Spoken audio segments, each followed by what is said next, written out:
بسم الله الرحمن الرحيم. ألف لام ميم. ذلك الكتاب لا ريب فيه هدى للمتقين الذين يؤمنون بالغيب ويقيمون الصلاة ومما رزقناهم ينفقون والذين يؤمنون بما أنزل إليك وما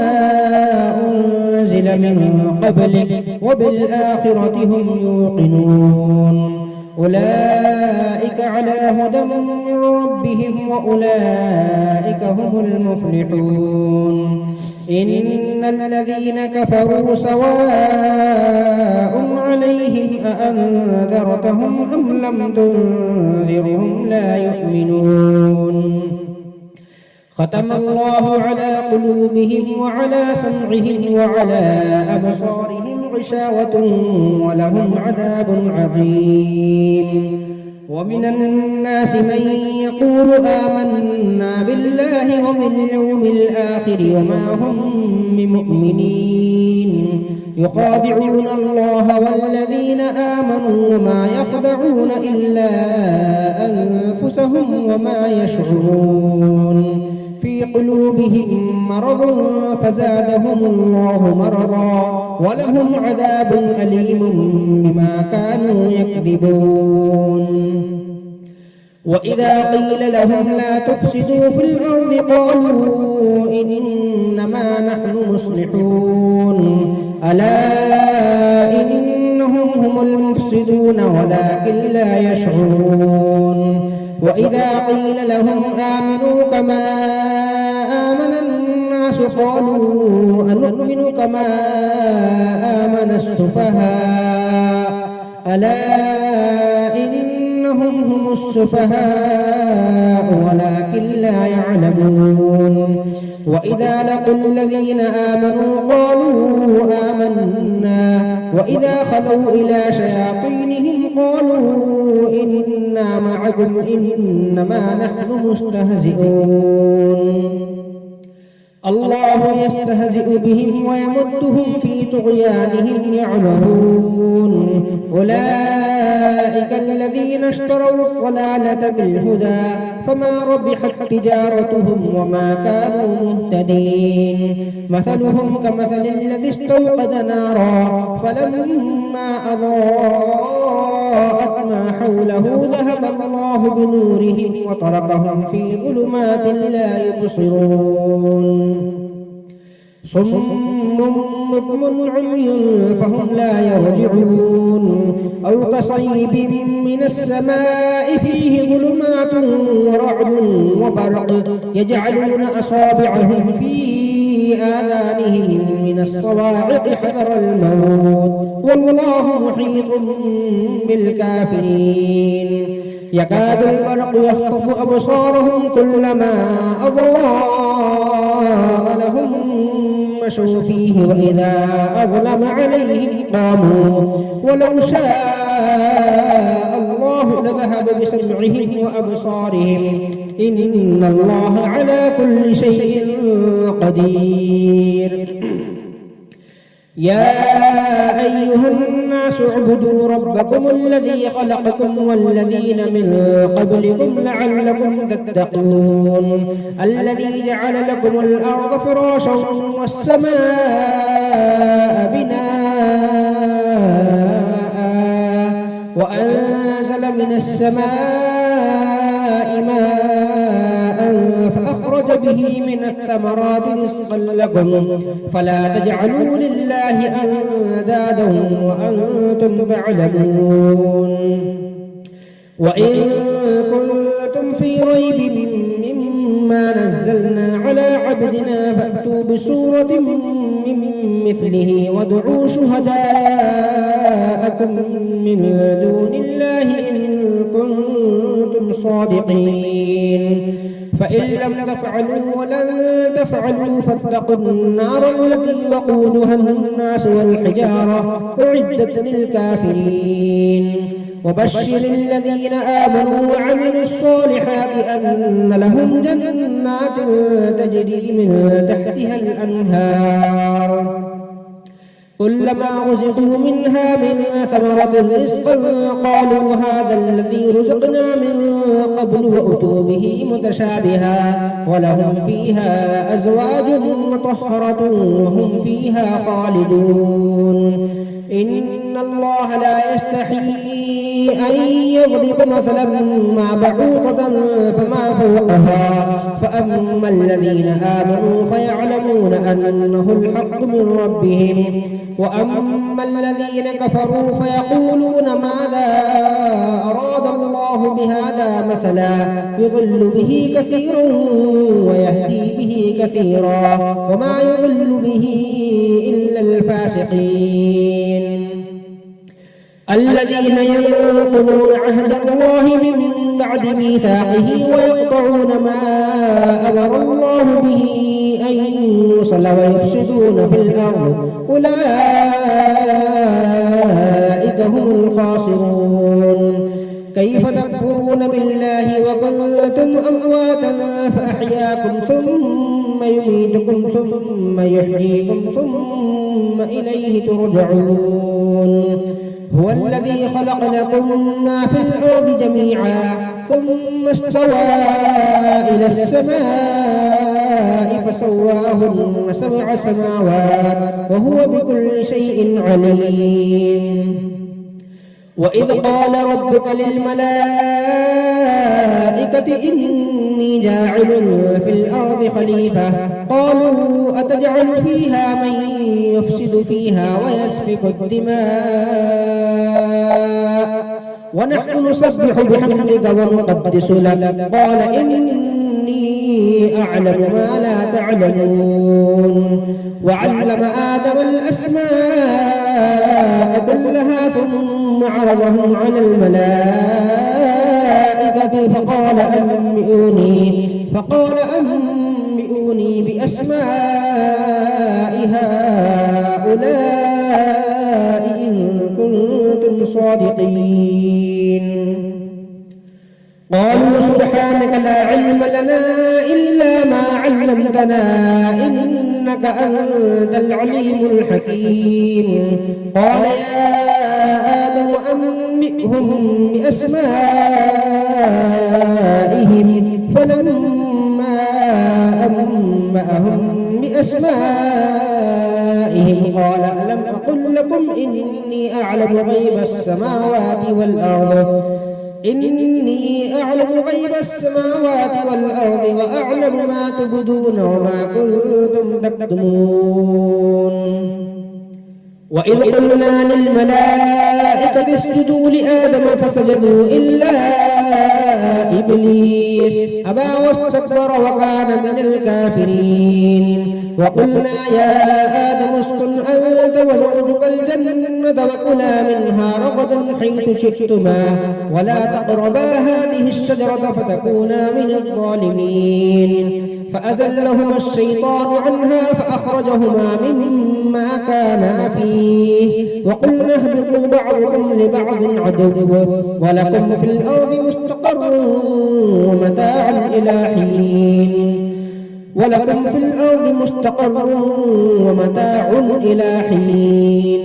فتلقى آدم من ربه كلمات فتاب عليه إنه هو التواب الرحيم قلنا اهبطوا منها جميعا فإما يأتينكم مني هدى فمن تبع هداي فلا خوف عليهم ولا هم يحزنون والذين كفروا وكذبوا بآياتنا أولئك أصحاب النار هم فيها خالدون يا بني إسرائيل اذكروا نعمتي التي أنعمت عليكم وأوفوا بعهدي أوف بعهدكم وإياي فارهبون وآمنوا بما أنزلت مصدقا لما معكم ولا تكونوا أول كافر به ولا تشتروا بآياتي ثمنا قليلا وإياي فاتقون ولا تلبسوا الحق بالباطل وتكتموا الحق وأنتم تعلمون وأقيموا الصلاة وآتوا الزكاة واركعوا مع الراكعين أتأمرون الناس بالبر وتنسون أنفسكم وأنتم تتلون الكتاب أفلا تعقلون واستعينوا بالصبر والصلاة وإنها لكبيرة إلا على الخاشعين الذين يظنون أنهم ملاقو ربهم وأنهم إليه راجعون يا بني إسرائيل اذكروا نعمتي التي أنعمت عليكم وأني فضلتكم على العالمين واتقوا يوما لا تجزي نفس عن نفس شيئا ولا يقبل منها شفاعة ولا يؤخذ منها عدل ولا هم ينصرون وإذ نجيناكم من آل فرعون يسومونكم سوء العذاب يذبحون أبناءكم ويستحيون نساءكم وفي ذلكم بلاء من ربكم عظيم وإذ فرقنا بكم البحر فأنجيناكم وأغرقنا آل فرعون وأنتم تنظرون وإذ واعدنا موسى 40 ليلة ثم اتخذتم العجل من بعده وأنتم ظالمون ثم عفونا عنكم من بعد ذلك لعلكم تشكرون وإذ آتينا موسى الكتاب والفرقان لعلكم تهتدون وإذ قال موسى لقومه يا قوم إنكم ظلمتم أنفسكم باتخاذكم العجل فتوبوا إلى بارئكم فاقتلوا أنفسكم ذلكم خير لكم عند بارئكم فتاب عليكم إنه هو التواب الرحيم وإذ قلتم يا موسى لن نؤمن لك حتى نرى الله جهرة فأخذتكم الصاعقة وأنتم تنظرون ثم بعثناكم من بعد موتكم لعلكم تشكرون وظللنا عليكم الغمام وأنزلنا عليكم المن والسلوى كلوا من طيبات ما رزقناكم وما ظلمونا ولكن كانوا أنفسهم يظلمون وإذ قلنا ادخلوا هذه القرية فكلوا منها حيث شئتم رغدا وادخلوا الباب سجدا وقولوا حطة نغفر لكم خطاياكم وسنزيد المحسنين فبدل الذين ظلموا قولا غير الذي قيل لهم فأنزلنا على الذين ظلموا رجزا من السماء بما كانوا يفسقون وإذ استسقى موسى لقومه فقلنا اضرب بعصاك الحجر فانفجرت منه 12 عينا قد علم كل أناس مشربهم كلوا واشربوا من رزق الله ولا تعثوا في الأرض مفسدين وإذ قلتم يا موسى لن نصبر على طعام واحد فادع لنا ربك يخرج لنا مما تنبت الأرض من بقلها وقثائها وفومها وعدسها وبصلها قال أتستبدلون الذي هو أدنى بالذي هو خير اهبطوا مصرا فإن لكم ما سألتم وضربت عليهم الذلة والمسكنة وباءوا بغضب من الله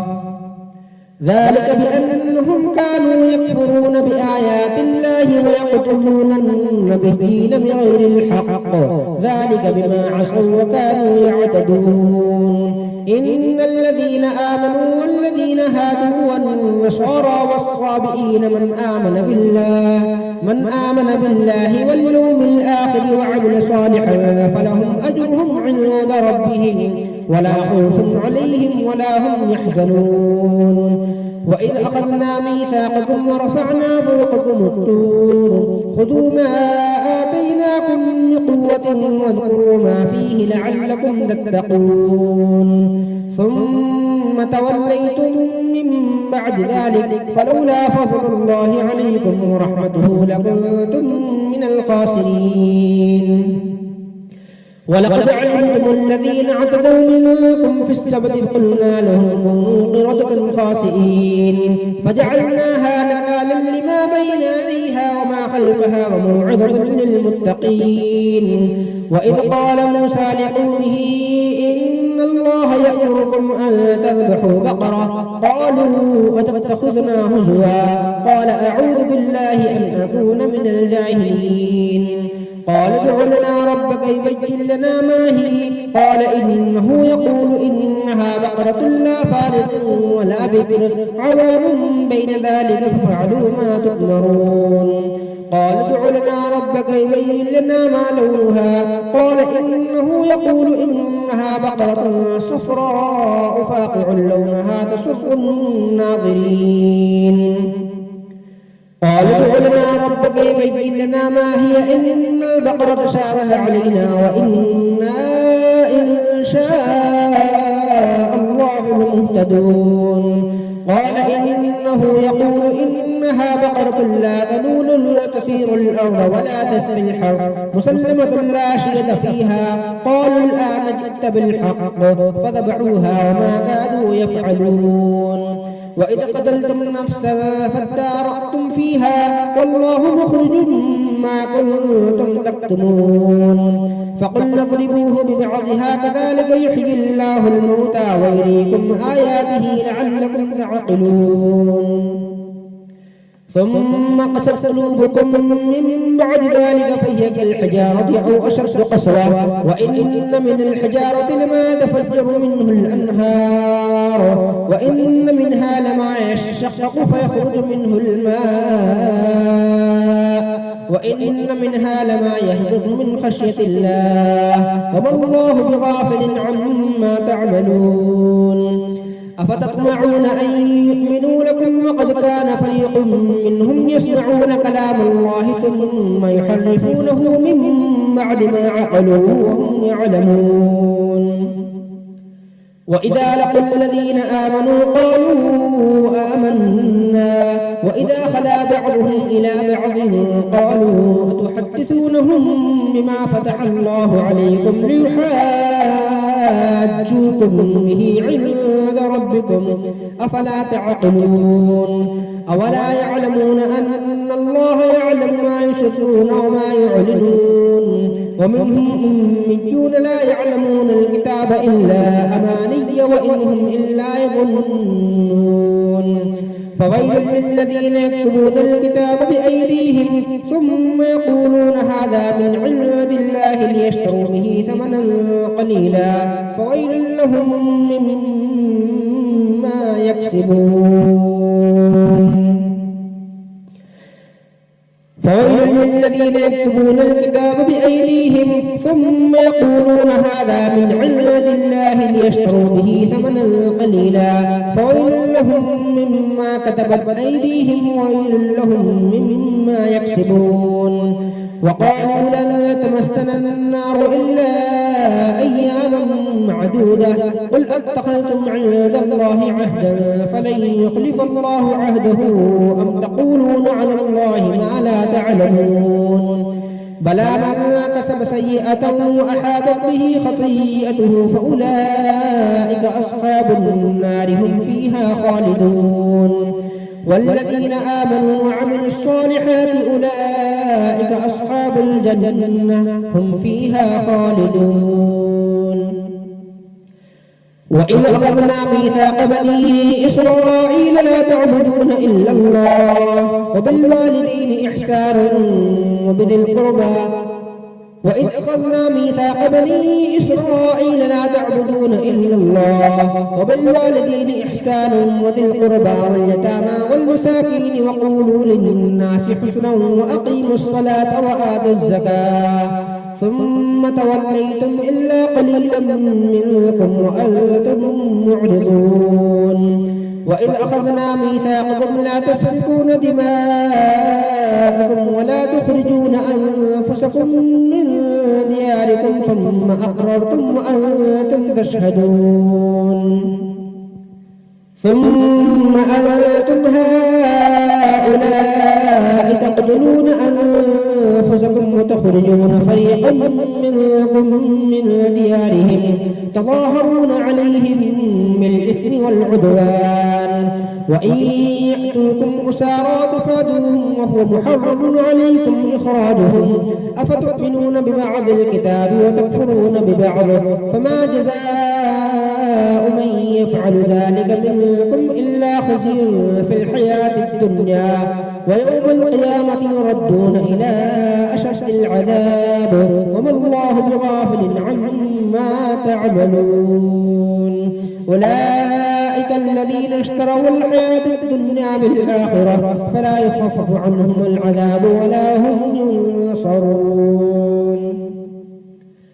ولقد آتينا موسى الكتاب وقفينا من بعده بالرسل وآتينا عيسى بن مريم البينات وأيدناه بروح القدس أفكلما جاءكم رسول بما لا تهوى أنفسكم استكبرتم ففريقا كذبتم وفريقا تقتلون وقالوا قلوبنا غلف بل لعنهم الله بكفرهم فقليلا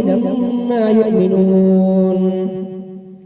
ولما جاءهم كتاب من عند الله مصدق لما معهم وكانوا من قبل يستفتحون على الذين كفروا فلما جاءهم ما عرفوا كفروا به فلعنة الله على الكافرين بئس ما اشتروا به أنفسهم أن يكفروا بما أنزل الله بغيا أن ينزل الله من فضله على من يشاء من عباده فباءوا بغضب على غضب وللكافرين عذاب مهين وإذا قيل لهم آمنوا بما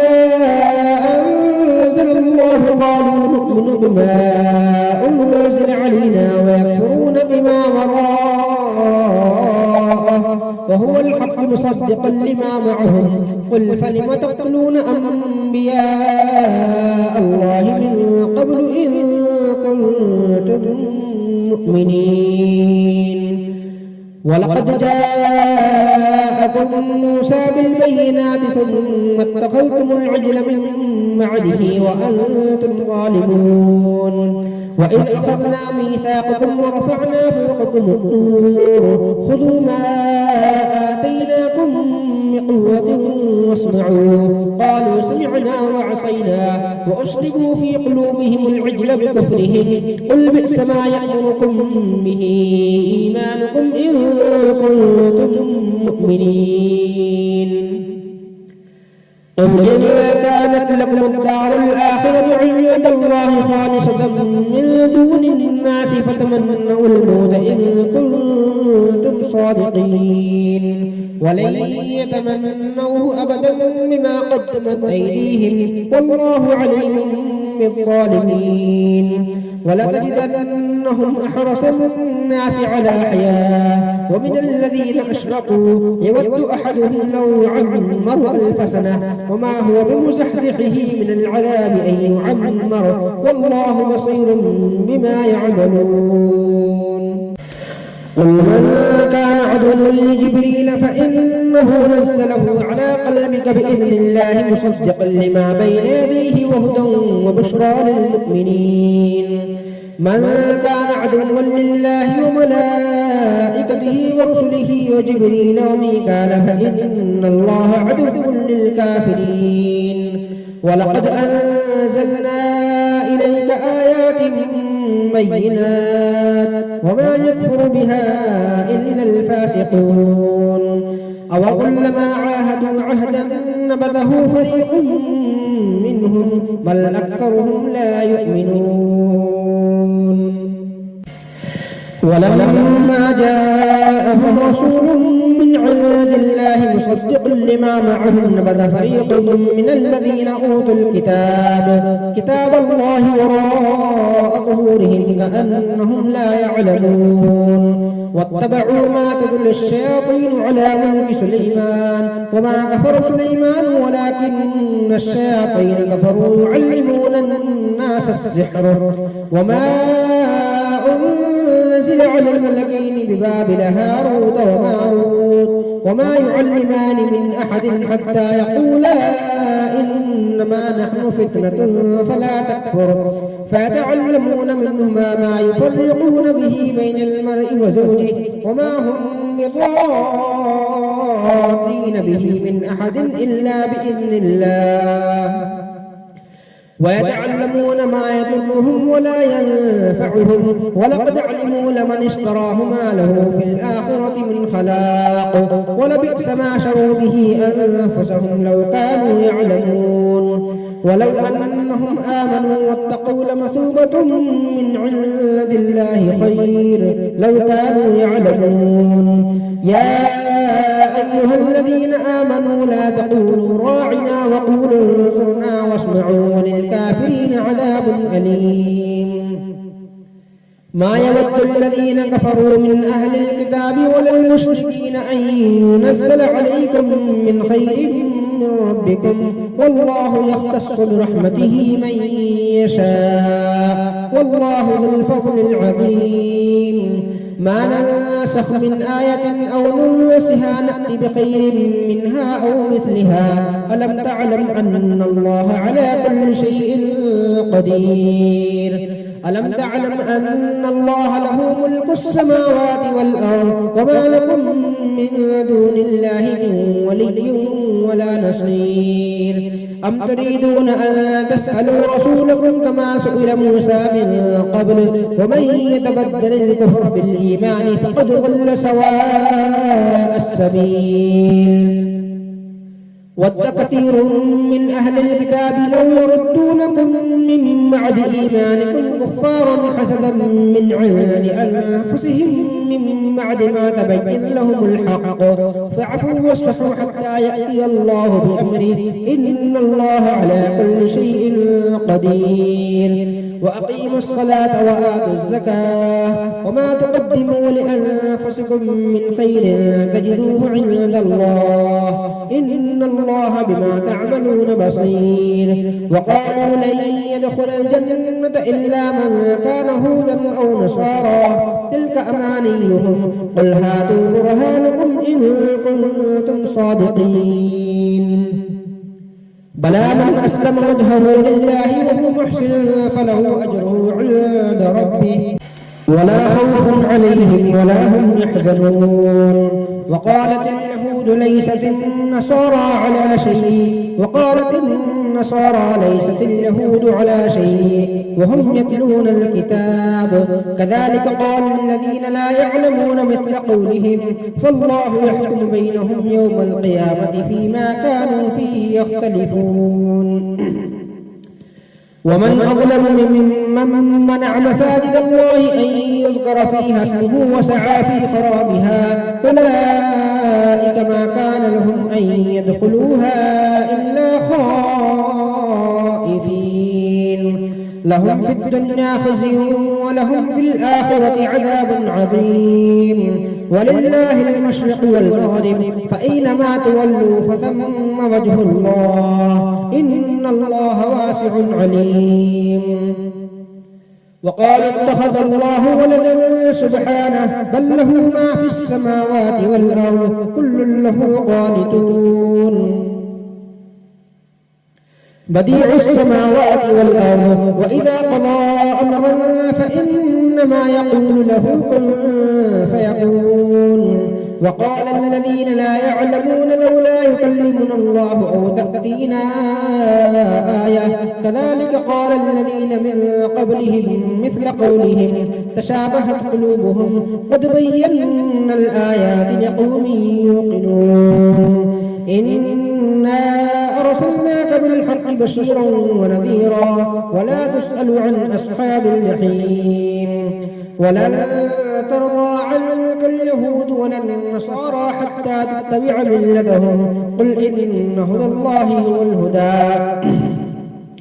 ولئن اتبعت أهواءهم بعد الذي جاءك من العلم ما لك من الله من ولي ولا نصير الذين آتيناهم الكتاب يتلونه حق تلاوته أولئك يؤمنون به ومن يكفر به فأولئك هم الخاسرون يا بني إسرائيل اذكروا نعمتي التي أنعمت عليكم وأني فضلتكم على العالمين واتقوا يوما لا تجزي نفس عن نفس شيئا ولا يقبل منها عدل ولا تنفعها شفاعة ولا هم ينصرون وإذ ابتلى إبراهيم ربه بكلمات فأتمهن قال إني جاعلك للناس إماما قال ومن ذريتي قال لا ينال عهد الظالمين وإذ جعلنا البيت مثابة للناس وأمنا واتخذوا من مقام إبراهيم مصلى وعهدنا إلى إبراهيم وإسماعيل أن طهرا بيتي للطائفين والعاكفين والركع السجود وإذ قال إبراهيم رب اجعل هذا بلدا آمنا وارزق أهله من الثمرات من آمن منهم بالله واليوم الآخر قال ومن كفر فأمتعه قليلا ثم أضطره إلى عذاب النار وبئس المصير وإذ يرفع إبراهيم القواعد من البيت وإسماعيل ربنا تقبل منا إنك أنت السميع العليم ربنا واجعلنا مسلمين لك ومن ذريتنا أمة مسلمة لك وأرنا مناسكنا وتب علينا إنك أنت التواب الرحيم ربنا وبعث فيهم رسولا منهم يتلو عليهم آياتك ويعلمهم الكتاب والحكمة ويزكيهم إنك أنت العزيز الحكيم ومن يرغب عن ملة إبراهيم إلا من سفه نفسه ولقد اصطفيناه في الدنيا وإنه في الآخرة لمن الصالحين إذ قال له ربه أسلم قال أسلمت لرب العالمين ووصى بها إبراهيم بنيه ويعقوب يا بني إن الله اصطفى لكم الدين فلا تموتن إلا وأنتم مسلمون أم كنتم شهداء إذ حضر يعقوب الموت إذ قال لبنيه ما تعبدون من بعدي قالوا نعبد إلهك وإله آبائك إبراهيم وإسماعيل وإسحاق إله واحدا ونحن له مسلمون تلك أمة قد خلت لها ما كسبت ولكم ما كسبتم ولا تسألون عما كانوا يعملون وقالوا كونوا هودا أو نصارى تهتدوا قل بل ملة إبراهيم حنيفا وما كان من المشركين قولوا آمنا بالله وما أنزل إلينا وما أنزل إلى إبراهيم وإسماعيل وإسحاق ويعقوب والأسباط وما أوتي موسى وعيسى وما أوتي النبيون من ربهم لا نفرق بين أحد منهم ونحن له مسلمون فإن آمنوا بمثل ما آمنتم به فقد اهتدوا وإن تولوا فإنما هم في شقاق فسيكفيكهم الله وهو السميع العليم صبغة الله ومن أحسن من الله صبغة ونحن له عابدون قل أتحاجوننا في الله وهو ربنا وربكم ولنا أعمالنا ولكم أعمالكم ونحن له مخلصون أم تقولون إن إبراهيم وإسماعيل وإسحاق ويعقوب والأسباط كانوا هودا أو نصارى قل أأنتم أعلم أم الله ومن أظلم ممن كتم شهادة عنده من الله وما الله بغافل عما تعملون تلك أمة قد خلت لها ما كسبت ولكم ما كسبتم ولا تسألون عما كانوا يعملون سيقول السفهاء من الناس ما ولاهم عن قبلتهم التي كانوا عليها قل لله المشرق والمغرب يهدي من يشاء إلى صراط مستقيم وكذلك جعلناكم أمة وسطا لتكونوا شهداء على الناس ويكون الرسول عليكم شهيدا وما جعلنا القبلة التي كنت عليها إلا لنعلم من يتبع الرسول ممن ينقلب على عقبيه وإن كانت لكبيرة إلا على الذين هدى الله وما كان الله ليضيع إيمانكم إن الله بالناس لرؤوف رحيم قد نرى تقلب وجهك في السماء فلنولينك قبلة ترضاها فول وجهك شطر المسجد الحرام وحيث ما كنتم فولوا وجوهكم شطره وإن الذين أوتوا الكتاب لا يعلمون أنه الحق من ربهم وما الله بغافل عما يعملون ولئن أتيت الذين أوتوا الكتاب بكل آية ما تبعوا قبلتك وما أنت بتابع قبلتهم وما بعضهم بتابع قبلة بعض ولئن اتبعت أهواءهم من بعد ما جاءك من العلم إنك إذا لمن الظالمين الذين آتيناهم الكتاب يعرفونه كما يعرفون أبناءهم وإن فريقا منهم ليكتمون الحق وهم يعلمون الحق من ربك فلا تكونن من الممترين ولكل وجهة هو موليها فاستبقوا الخيرات أينما تكونوا يأتي بكم الله جميعا إن الله على كل شيء قدير ومن حيث خرجت فول وجهك شطر المسجد الحرام وإنه للحق من ربك وما الله بغافل عما تعملون ومن حيث خرجت فول وجهك شطر المسجد الحرام وحيث ما كنتم فولوا وجوهكم شطره لئلا يكون للناس عليكم حجة إلا الذين ظلموا منهم فلا تخشوهم واخشوني ولأتم نعمتي عليكم ولعلكم تهتدون كما أرسلنا فيكم رسولا منكم يتلو عليكم آياتنا ويزكيكم ويعلمكم الكتاب والحكمة ويعلمكم ما لم تكونوا تعلمون فاذكروني أذكركم واشكروا لي ولا تكفرون يا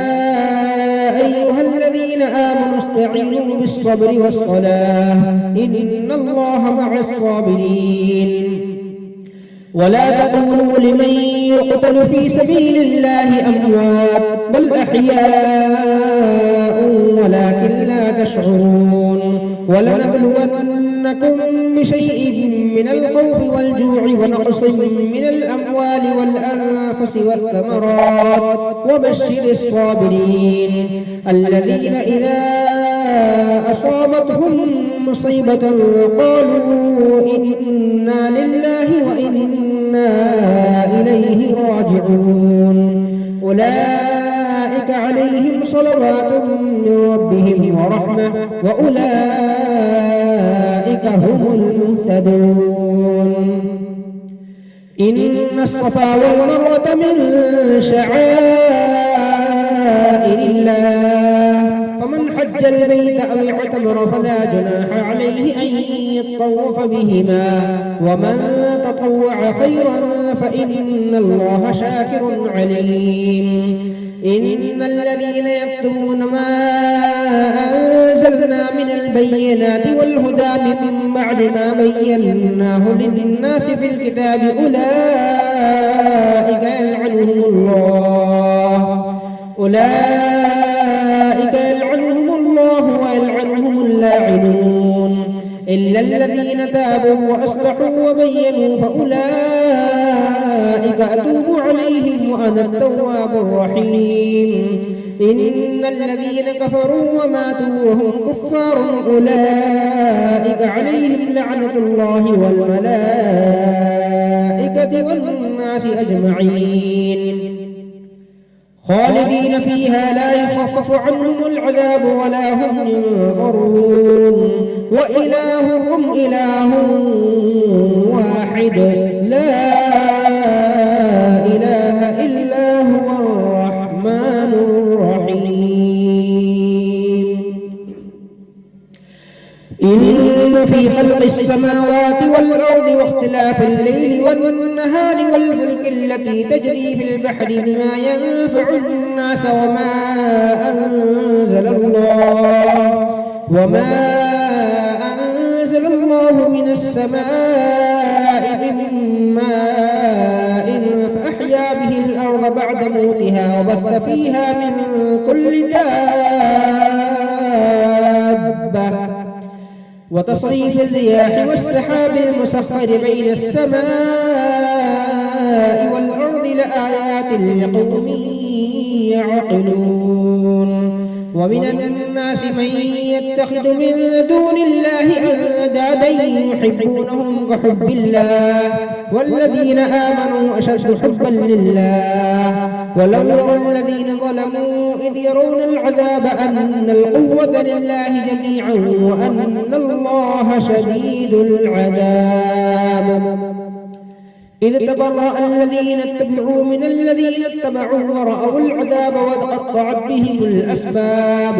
وقال الذين اتبعوا لو أن لنا كرة فنتبرأ منهم كما تبرأوا منا كذلك يريهم الله أعمالهم حسرات عليهم وما هم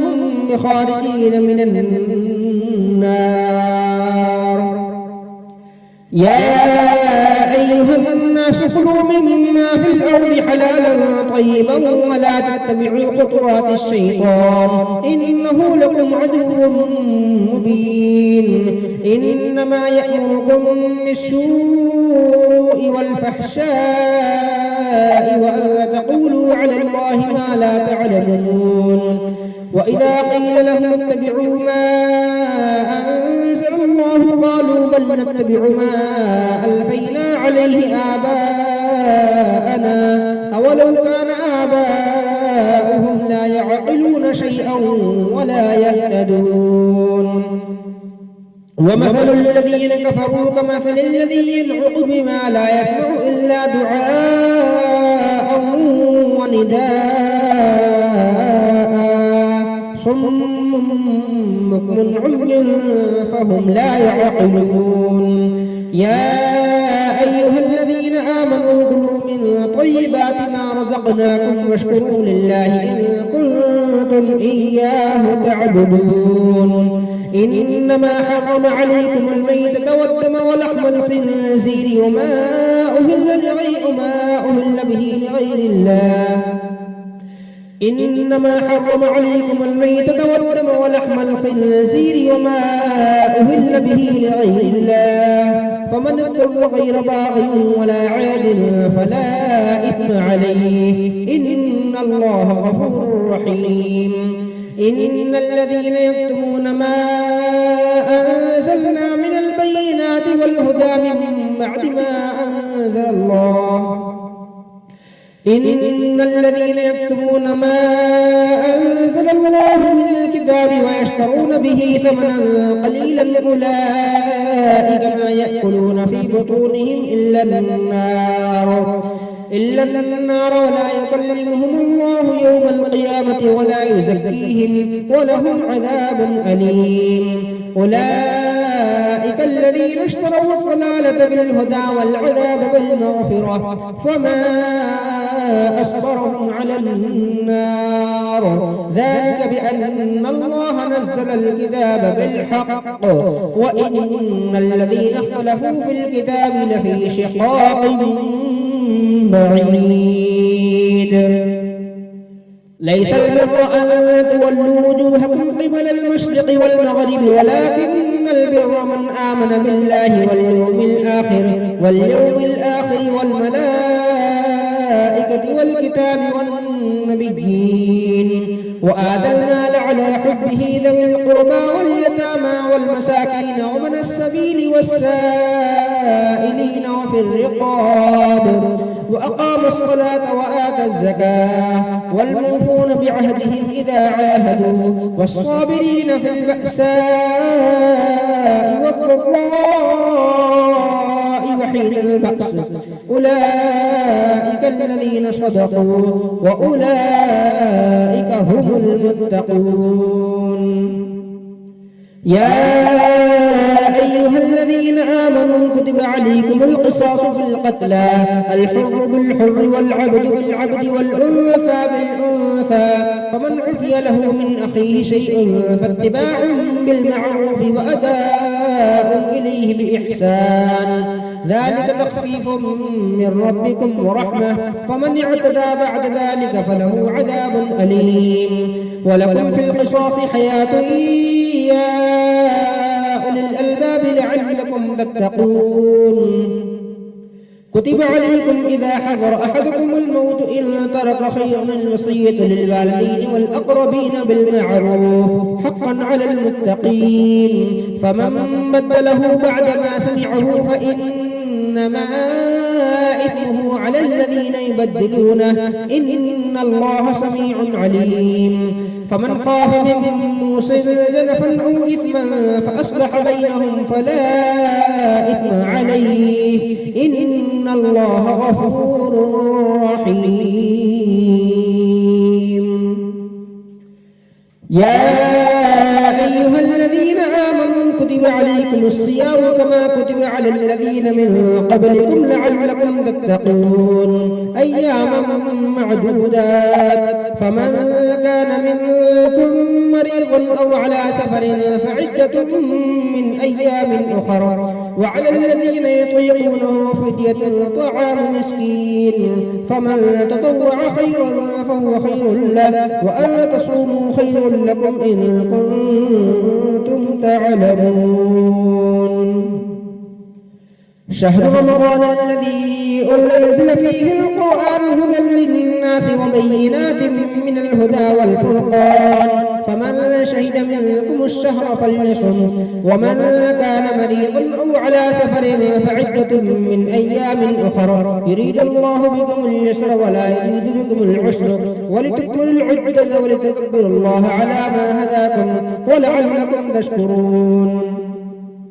وإذا سألك عبادي عني فإني قريب أجيب دعوة الداع إذا دعاني فليستجيبوا لي وليؤمنوا بي لعلهم يرشدون أحل لكم ليلة الصيام الرفث إلى نسائكم هن لباس لكم وأنتم لباس لهن علم الله أنكم كنتم تختانون أنفسكم فتاب عليكم وعفى عنكم فالآن باشروهن وابتغوا ما كتب الله لكم وكلوا واشربوا حتى يتبين لكم الخيط الأبيض من الخيط الأسود من الفجر ثم أتموا الصيام إلى الليل ولا تباشروهن وأنتم عاكفون في المساجد تلك حدود الله فلا تقربوها كذلك يبين الله آياته للناس لعلهم يتقون ولا تأكلوا أموالكم بينكم بالباطل وتدلوا بها إلى الحكام لتأكلوا فريقا من أموال الناس بالإثم وأنتم تعلمون يسألونك عن الأهلة قل هي مواقيت للناس والحج وليس البر بأن تأتوا البيوت من ظهورها ولكن البر من اتقى وأتوا البيوت من أبوابها واتقوا الله لعلكم تفلحون وقاتلوا في سبيل الله الذين يقاتلونكم ولا تعتدوا إن الله لا يحب المعتدين واقتلوهم حيث ثقفتموهم وأخرجوهم من حيث أخرجوكم والفتنة أشد من القتل ولا تقاتلوهم عند المسجد الحرام حتى يقاتلوكم فيه فإن قاتلوكم فاقتلوهم كذلك جزاء الكافرين فإن انتهوا فإن الله غفور رحيم وقاتلوهم حتى لا تكون فتنة ويكون الدين لله فإن انتهوا فلا عدوان إلا على الظالمين الشهر الحرام بالشهر الحرام والحرمات قصاص فمن اعتدى عليكم فاعتدوا عليه بمثل ما اعتدى عليكم واتقوا الله واعلموا أن الله مع المتقين وأنفقوا في سبيل الله ولا تلقوا بأيديكم إلى التهلكة وأحسنوا إن الله يحب المحسنين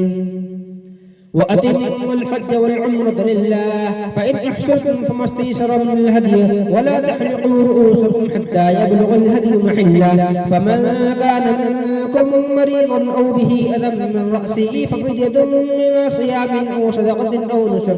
فإذا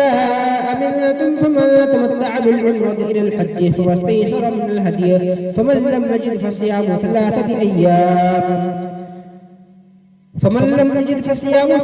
أيام في الحج و7 إذا رجعتم تلك 10 كاملة ذلك لمن لم يكن أهله حاضر المسجد الحرام واتقوا الله واعلموا أن الله شديد العقاب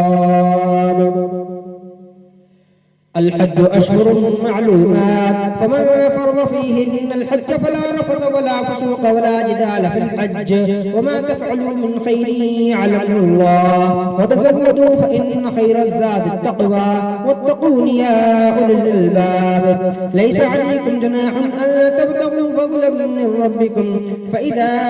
أفضتم من عرفات فاذكروا الله عند المشعر الحرام واذكروه كما هداكم وإن كنتم من قبله لمن الضالين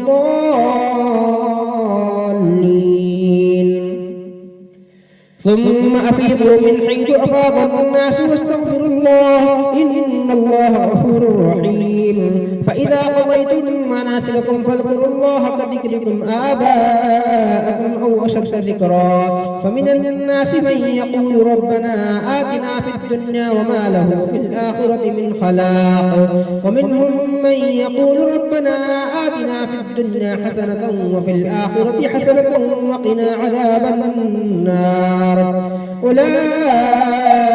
لهم نصيب مما كسبوا والله سريع الحساب واذكروا الله في أيام معدودات فمن تعجل في يومين فلا إثم عليه ومن تأخر فلا إثم عليه لمن اتقى واتقوا الله واعلموا أنكم إليه تحشرون ومن الناس من يعجبك قوله في الحياة الدنيا ويشهد الله على ما في قلبه وهو ألد الخصام وإذا تولى سعى في الأرض ليفسد فيها ويهلك الحرث والنسل والله لا يحب الفساد وإذا قيل له اتق الله أخذته العزة بالإثم فحسبه جهنم ولبئس المهاد ومن الناس من يشري نفسه ابتغاء مرضات الله والله رؤوف بالعباد يا أيها الذين آمنوا ادخلوا في السلم كافة ولا تتبعوا خطوات الشيطان إنه لكم عدو مبين فإن زللتم من بعد ما جاءتكم البينات فاعلموا أن الله عزيز حكيم هل ينظرون إلا أن يأتيهم الله في ظلل من الغمام والملائكة وقضي الأمر وإلى الله ترجع الأمور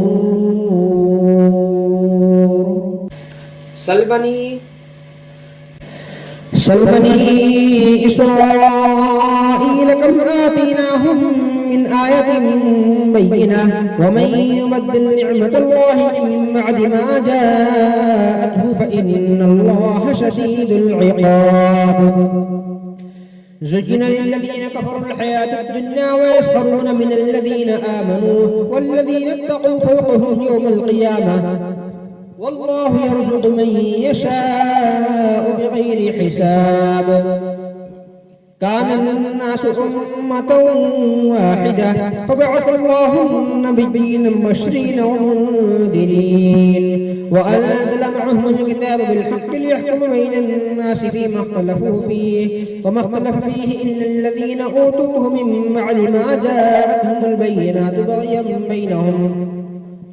فهدى الله الذين آمنوا لما اختلفوا فيه من الحق بإذنه والله يهدي من يشاء إلى صراط مستقيم سل بني إسرائيل كم آتيناهم من آية بينة ومن يبدل نعمة الله من بعد ما جاءته فإن الله شديد العقاب زين للذين كفروا الحياة الدنيا ويسخرون من الذين آمنوا والذين اتقوا فوقهم يوم القيامة والله يرزق من يشاء بغير حساب كان الناس أمة واحدة فبعث الله النبيين مبشرين ومنذرين وأنزل معهم الكتاب بالحق ليحكم بين الناس فيما اختلفوا فيه وما اختلف فيه إلا الذين أوتوه من بعد ما جاءتهم البينات بغيا بينهم فهدى الله الذين آمنوا لما اختلفوا فيه من الحق بإذنه والله يهدي من يشاء إلى صراط مستقيم أم حسبتم أن تدخلوا الجنة ولما يأتكم مثل الذين خلوا من قبلكم مستهم البأساء والضراء وزلزلوا حتى يقول الرسول والذين آمنوا معه متى نصر الله ألا إن نصر الله قريب يسألونك ماذا ينفقون قل ما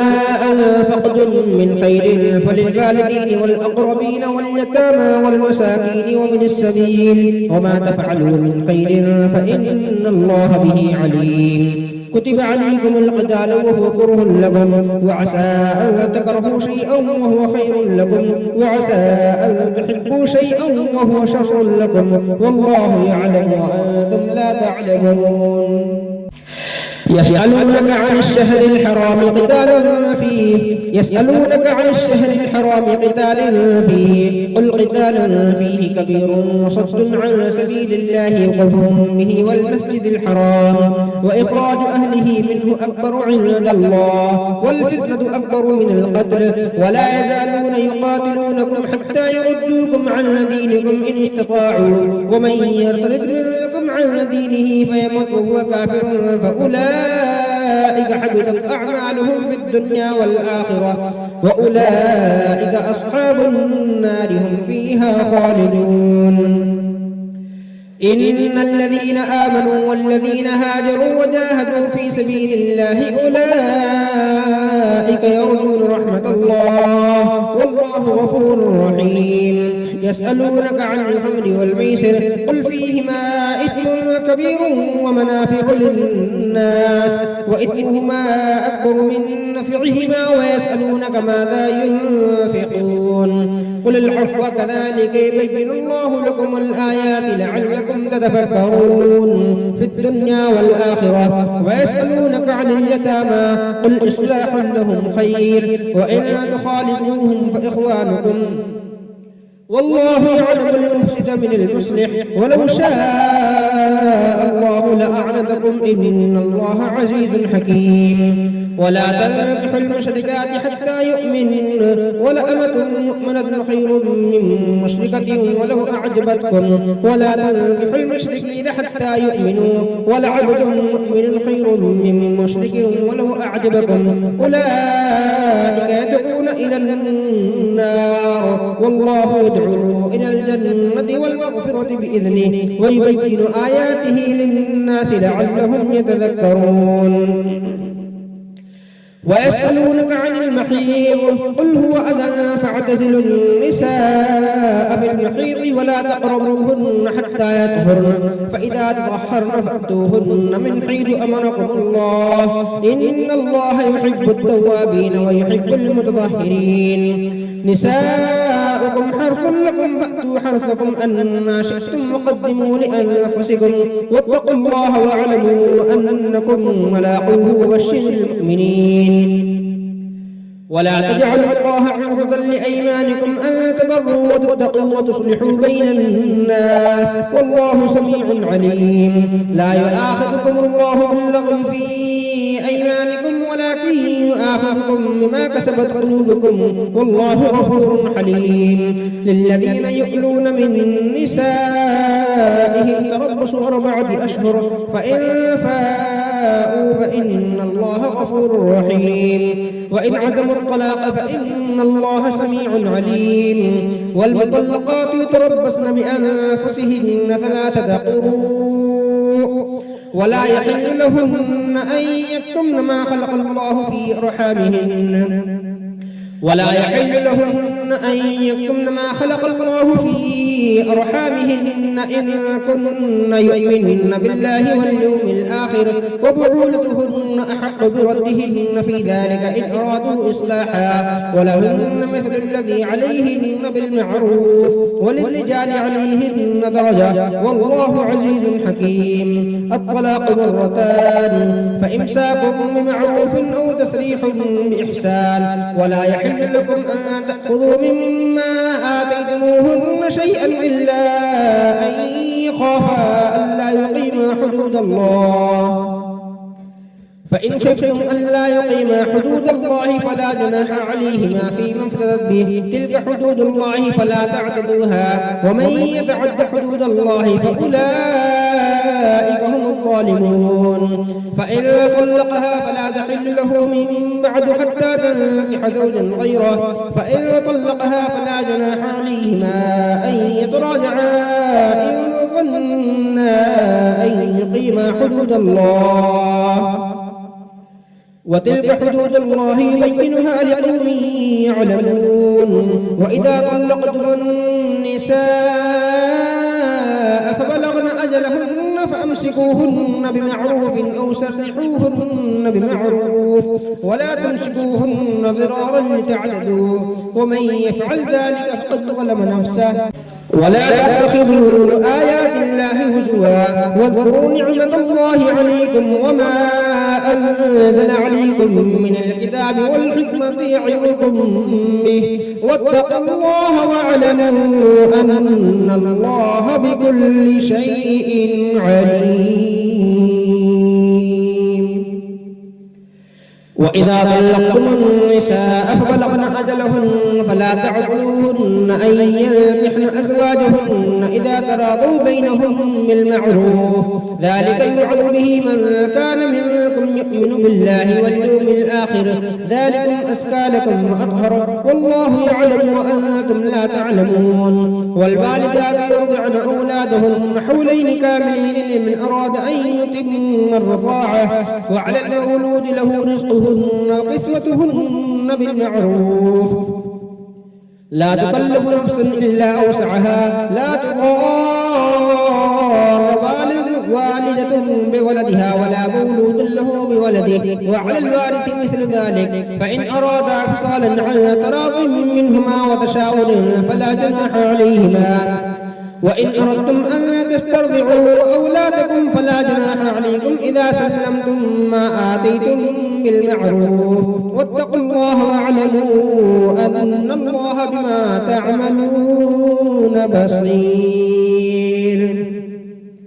والذين يتوفون منكم ويذرون أزواجا يتربصن بأنفسهن 4 أشهر و10 فإذا بلغن أجلهن فلا جناح عليكم فيما فعلن في أنفسهن بالمعروف والله بما تعملون خبير. ولا جناح عليكم فيما عرضتم به من خطبة النساء أو أكننتم في أنفسكم علم الله أنكم ستذكرونهن ولكن لا تواعدوهن سرا إلا أن تقولوا قولا معروفا ولا تعزموا عقدة النكاح حتى يبلغ الكتاب أجله واعلموا أن الله يعلم ما في أنفسكم فاحذروه واعلموا أن الله غفور حليم. لا جناح عليكم إن طلقتم النساء ما لم تمسوهن أو تفرضوا لهن فريضة ومتعوهن على الموسع قدره وعلى المقتر قدره متاعا بالمعروف حقا على المحسنين. وإن طلقتموهن من قبل أن تمسوهن وقد فرضتم لهن فريضة فنصف ما فرضتم إلا أن يعفون أو يعفو الذي بيده عقدة النكاح وأن تعفوا أقرب للتقوى ولا تنسوا الفضل بينكم إن الله بما تعملون بصير. حافظوا على الصلوات والصلاة الوسطى وقوموا لله قانتين. فإن خفتم فرجالا أو ركبانا فإذا أمنتم فاذكروا الله كما علمكم ما لم تكونوا تعلمون. والذين يتوفون منكم ويذرون أزواجا وصية لأزواجهم متاعا إلى الحول غير إخراج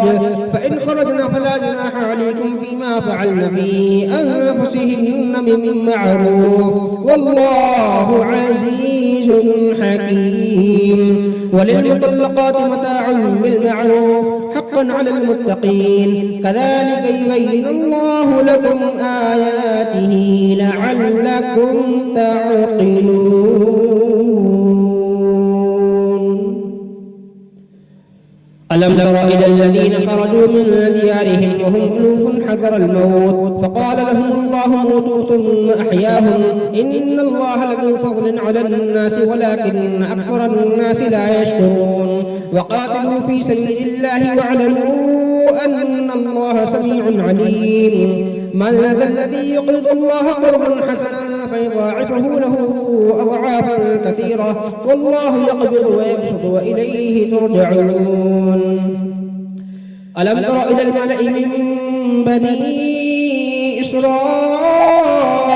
من بعد موسى إذ قالوا لنبي الله ابعث لنا ملكا نقاتل في سبيل الله قال هل عسيتم إن كتب عليكم القتال ألا تقاتلوا قالوا وما لنا ألا نقاتل في سبيل الله وقد أخرجنا من ديارنا وأبنائنا فلما كتب عليهم القتال تولوا إلا قليلا منهم والله عليم بالظالمين.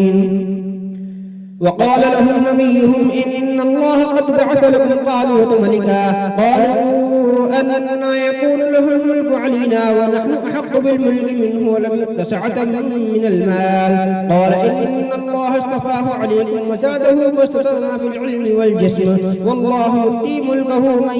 يشاء والله واسع عليم. وقال لهم نبيهم إن آية ملكه أن يأتيكم التابوت فيه سكينة من ربكم وبقية مما ترك آل موسى وآل هارون تحمله الملائكة إن في ذلك لآية لكم إن كنتم مؤمنين. فلما فصل طالوت بالجنود قال إن الله مبتليكم بنهر فمن شرب منه فليس مني ومن لم يطعمه فإنه مني إلا من اقترف غرفة بيده فشربوا منه إلا قليلا منهم فلما جاوزه هو والذين آمنوا معه قالوا لا طاقة لنا اليوم بجالوت وجنوده قال الذين يظنون أنهم ملاقو الله كم من فئة قليلة غلبت فئة كثيرة بإذن الله والله مع الصابرين. ولما برزوا لجالوت وجنوده قالوا ربنا أفرغ علينا صبرا وثبت أقدامنا وانصرنا على القوم الكافرين فهزموهم بإذن الله. وقتل داود جالوت وآتاه الله الملك والحكمة وعلمه مما يشاء ولولا دفع الله الناس بعضهم ببعض لفسدت الأرض ولكن الله ذو فضل على العالمين. تلك آيات الله نتلوها عليك بالحق وإنك لمن المرسلين. تلك الرسل فضلنا بعضهم على بعض منهم من كلم الله ورفع بعضهم درجات وآتينا عيسى بن مريم البينات وأيدناه بروح القدس ولو شاء الله ما اقتتل الذين من بعدهم من بعد ما جاءتهم البينات ولكن اختلفوا فمنهم من آمن ومنهم من كفر ولو شاء الله ما اقتتلوا ولكن الله يفعل ما يريد. يا أيها الذين آمنوا أنفقوا مما رزقناكم من قبل أن يأتي يوم لا بيع فيه ولا خلة ولا شفاعة والكافرون هم الظالمون. الله لا إله إلا هو الحي القيوم لا تأخذه سنة ولا نوم له ما في السماوات وما في الأرض من ذا الذي يشفع عنده إلا بإذنه يعلم ما بين أيديهم وما خلفهم ولا يحيطون بشيء من علمه إلا بما شاء وسع كرسيه السماوات والأرض ولا يؤوده حفظهما وهو العلي العظيم.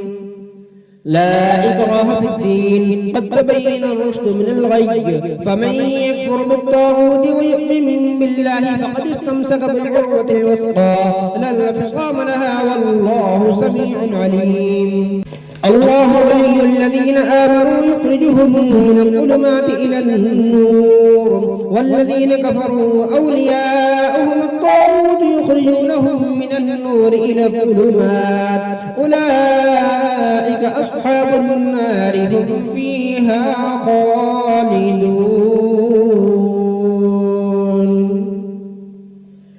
ألم تر إلى الذي حاج إبراهيم في ربه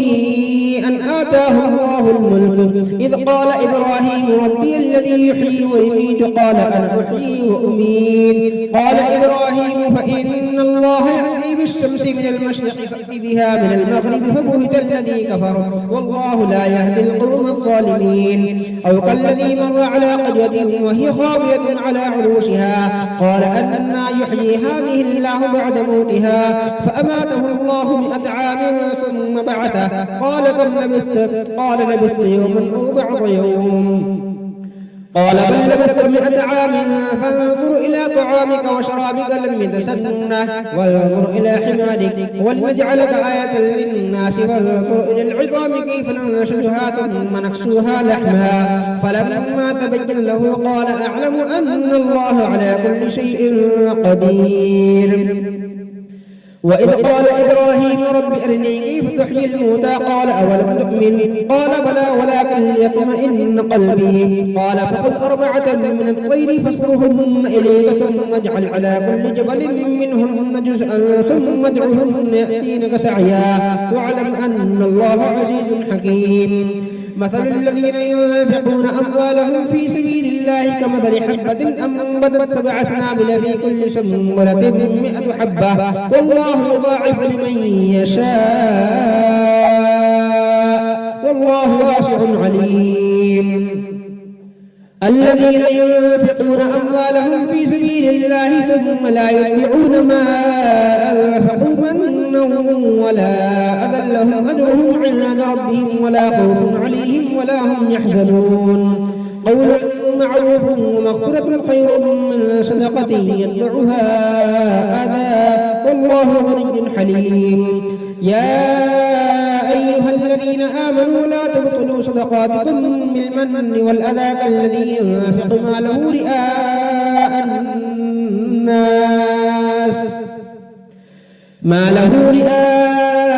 الناس ولا يؤمن بالله واليوم الآخر فمثله كمثل صفوان عليه تراب فأصابه وابل فتركه صلدا لا يقدرون على شيء مما كسبوا والله لا يهدي القوم الكافرين. ومثل الذين ينفقون أموالهم ابتغاء مرضات الله وتثبيتا من أنفسهم كمثل جنة بربوة أصابها وابل فآتت أكلها ضعفين فإن لم يصبها وابل فطل والله بما تعملون بصير. أيود أحدكم أن تكون له جنة من نخيل وأعناب تجري من تحتها الأنهار له فيها من كل الثمرات وأصابه الكبر وله ذرية ضعفاء فأصابها إعصار فيه نار فاحترقت كذلك يبين الله لكم الآيات لعلكم تتفكرون. يا أيها الذين آمنوا أنفقوا من طيبات ما كسبتم ومما أخرجنا لكم من الأرض ولا تيمموا الخبيث منه تنفقون ولستم بآخذيه إلا أن تغمضوا فيه واعلموا أن الله غني حميد. الشيطان يعدكم الفقر ويأمركم بالفحشاء والله يعدكم مغفرة منه وفضلا والله واسع عليم. يؤتي الحكمة من يشاء ومن يؤت الحكمة فقد أوتي خيرا كثيرا وما يذكر إلا أولو الألباب. وما أنفقتم من نفقة أو نذرتم من نذر فإن الله يعلم وما للظالمين من أنصار. إن تبدوا الصدقات فنعما هي وإن تخفوها وتؤتوها الفقراء فهو خير لكم ويكفر عنكم من سيئاتكم والله بما تعملون خبير. ليس عليك هداهم ولكن الله يهدي من يشاء وما تنفقوا من خير فلأنفسكم وما تنفقون إلا ابتغاء وجه الله وما تنفقوا من خير يوفى إليكم وأنتم لا تظلمون. للفقراء الذين احشروا في سبيل الله لا يستطيعون ضربا في الأرض يحسبهم الجاهل أغنياء من التعفف تعرفهم بسيماهم لا يسألون الناس إلحافا وما تنفقوا من خير فإن الله به عليم. الذين ينفقون أموالهم بالليل والنهار سرا وعلانية فلهم أجرهم عند ربهم ولا خوف عليهم ولا هم يحزنون. الذين يأكلون الربا لا يقومون إلا كما يقوم الذي يتخبطه الشيطان من المس ذلك بأنهم قالوا إنما البيع مثل الربا وأحل الله البيع وحرم الربا. فمن جاءه موعظة من ربه فانتهى فله ما سلف وأمره إلى الله ومن عاد فأولئك أصحاب النار هم فيها خالدون. يمحق الله الربا ويربي الصدقات والله لا يحب كل كفار أثيم. إن الذين آمنوا وعملوا الصالحات وأقاموا الصلاة وآتوا الزكاة لهم أجرهم عند ربهم ولا خوف عليهم ولا هم يحزنون. يا أيها الذين آمنوا اتقوا الله وذروا ما بقي من الربا إن كنتم مؤمنين فإن لم تفعلوا فأذنوا بحرب من الله ورسوله وإن تبتم فلكم رؤوس أموالكم لا تظلمون ولا تظلمون وإن كان ذو عسرة فنظرة إلى ميسرة وأن تصدقوا خير لكم إن كنتم تعلمون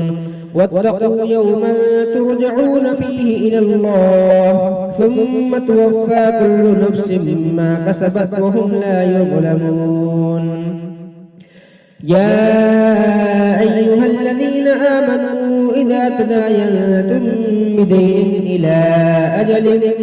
مسمى فاكتبوه ولا يكتب بينكم كاتب بالعدل ولا يأب كاتب أن يكتب كما علمه الله فليكتب وليؤمن الذي عليه الحق وليتق الله ربه ولا يبخس منه شيئا فإن كان الذي عليه الحق سفيها أو ضعيفا أو لا يستطيع أن يمل هو فليملل وليه بالعدل واستشهدوا شهيدين من رجالكم فإن لم يكونا رجلين فرجل وامرأتان ممن ترضون من الشهداء أن تضل إحداهما فتذكر إحداهما الأخرى ولا يأبى الشهداء إذا ما دعوا ولا تسأموا أن تكتبوه صغيرا أو كبيرا إلى أجله ذلكم أقسط عند الله وأقوم للشهادة وأدنى ألا ترتابوا إلا أن تكون تجارة حاضرة تديرونها بينكم فليس عليكم جناح ألا تكتبوها وأشهدوا إذا تبايعتم ولا يضار كاتب ولا شهيد وإن تفعلوا فإنه فسوق بكم واتقوا الله ويعلمكم الله والله بكل شيء عليم وإن كنتم على سفر ولم تجدوا كاتبا فرهان مقبوضة فإن أمن بعضكم بعضا فليؤد الذي اؤتمن أمانته وليتق الله ربه فإن أمن بعضكم بعضا فليؤد الذي اؤتمن أمانته وليتق الله ربه ولا تكتموا الشهادة ومن يكتمها فإنه آثم قلبه والله بما تعملون عليم لله ما في السماوات وما في الأرض وإن تبدوا ما في أنفسكم أو تخفوه يحاسبكم به الله فيغفر لمن يشاء ويعذب من يشاء والله على كل شيء قدير آمن الرسول بما أنزل إليه من ربه والمؤمنون كل آمن بالله وملائكته وكتبه ورسله لا نفرق بين أحد من رسله وقالوا سمعنا وأطعنا غفرانك ربنا وإليك المصير لا يكلف الله نفسا إلا وسعها لها ما كسبت وعليها ما اكتسبت ربنا لا تؤاخذنا إن نسينا أو أخطأنا ربنا ولا تحمل علينا إصرا كما حملته على الذين من قبلنا ربنا ولا تحملنا ما لا طاقة لنا به واعف عنا واغفر لنا وارحمنا أنت مولانا فانصرنا على القوم الكافرين.